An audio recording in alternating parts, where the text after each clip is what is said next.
Justin and I had a tense lunch. I dodged his questions about Pete's mom by making up a story about Cherry's crazy dad. Then Cherry fainted at school. Turns out she had a run-in with a snobby dance mom, Whitney. I made Whitney apologize, hinting I have powerful friends. At home, Sheril showed off a new pill she made, then dragged me to dance class. Cherry, meanwhile, started a live stream, and her viewers accused her of lying about her age. They demanded she turn on her camera. What's Justin hiding? Who are my powerful friends? Why does Sheril want to dance with me? Will Cherry show her face? Who is sponsor Grandpa?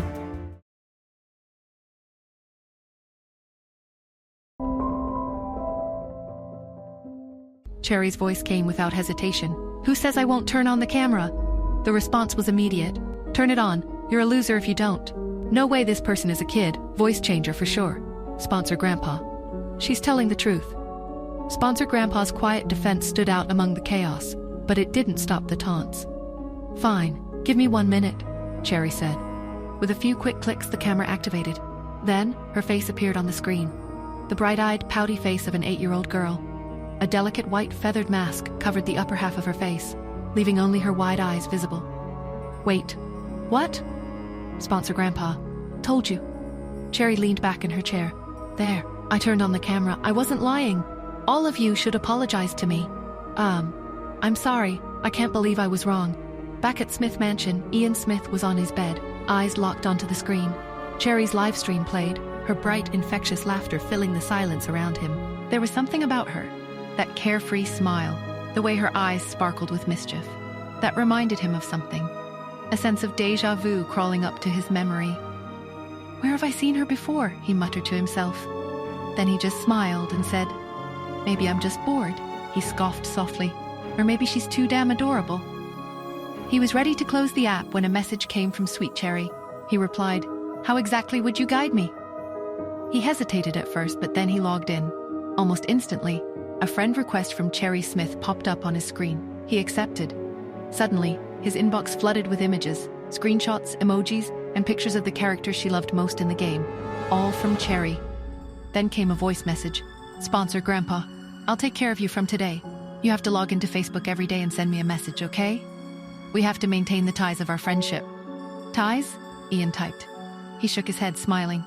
Kids these days, he muttered. Finally, after a long pause, he sent. A knock at the door broke the silence. His caretaker walked in. Sir, how about some oatmeal? Ian was about to say no, but then Cherry's voice rang in his head again. I'll take care of you from today. Okay, he said softly. It was the first time in weeks he hadn't said no. When Sheril and I reached the dance studio, it was bigger than I expected. I wasn't sure why I let Sheril drag me here, but before I could change my mind, a man approached us. Sheril's cheeks flushed as she glanced back at me. Nora, this is my boyfriend, Caden Hayes. I gave him a polite nod. Nice to meet you. He barely had time to respond before a crowd across the room drew all our attention. A group of dancers huddled together. Really? Your family is so amazing. Wow, Rachel, are you really going to meet Tanya Turner? I'm so jealous. Another one said. Caden's attention was instantly drawn. Tanya Turner? What are you guys talking about? One of the dancers turned to him. Rachel's mom arranged a few private lessons with Tanya. It's super exclusive. Caden's gaze flicked to Sheril. Rachel's your cousin, right? Maybe you could ask her to get us in? Cousin? That was news to me. I glanced at Sheril. She's your cousin? I asked. Yeah. Caden grinned confidently.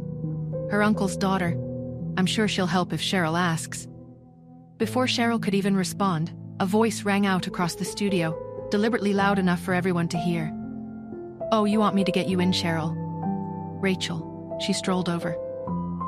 It's very difficult to get Miss Turner to open a class. It's not about money, Rachel said. My mom had to pull a lot of strings. The gathered dancers practically worshipped her. Your family must be so powerful to make that happen, someone gushed. Rachel's gaze drifted back to Sheril. There are already so many people in the class, Sheril. I might not be able to squeeze you in. She didn't stop there. You could always ask your mom to pull some strings, she added. Or do you need my mom to help you? Sheril stayed calm. No, it's fine. I'm not really interested in dancing anyway. Oh, what a shame. Rachel tried to show fake regret. Her attention slid to me next. Who's this, Sheril? Sheril smiled.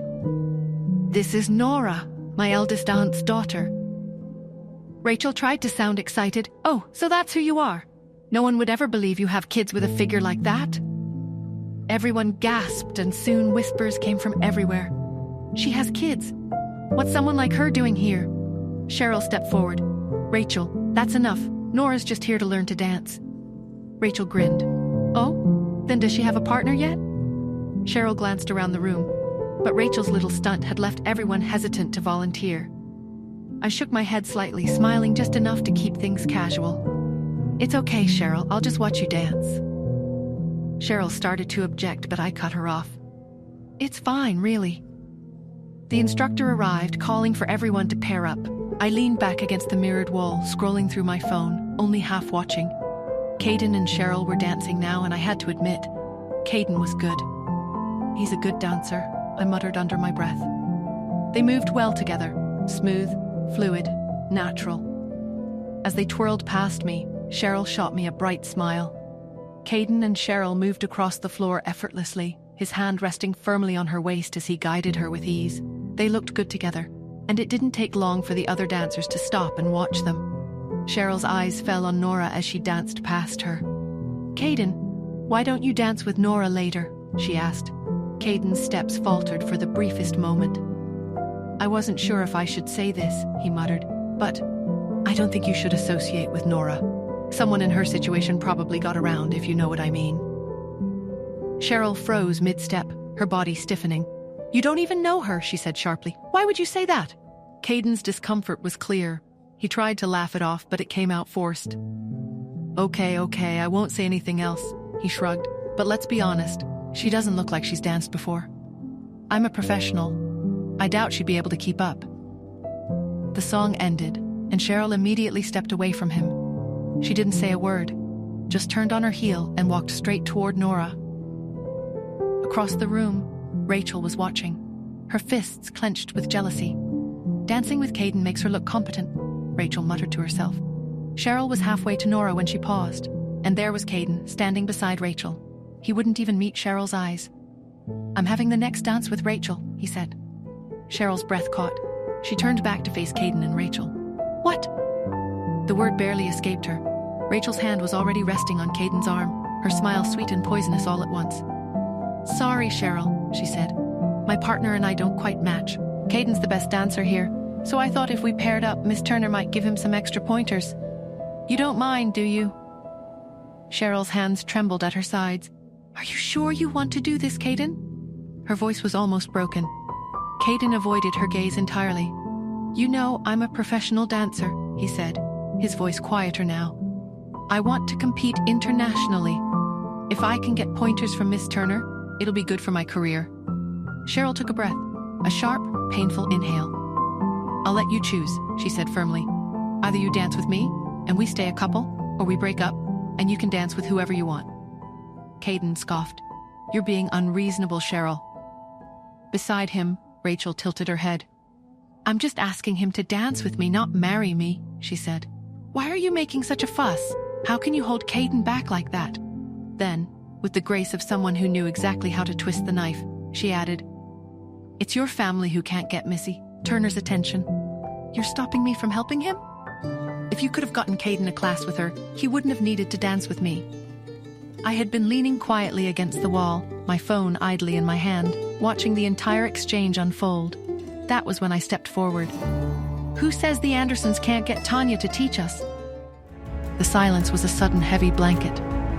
Who says the Andersons can't get Tanya to teach us? The words hung in the air, unplanned, a reaction to Sheril's humiliation. Now every gaze was fixed on me. Had I just thrown down a challenge I couldn't possibly win? And more importantly, how was I going to make good on it? A knot of anxiety tightened in my stomach, but I refused to show it. What now?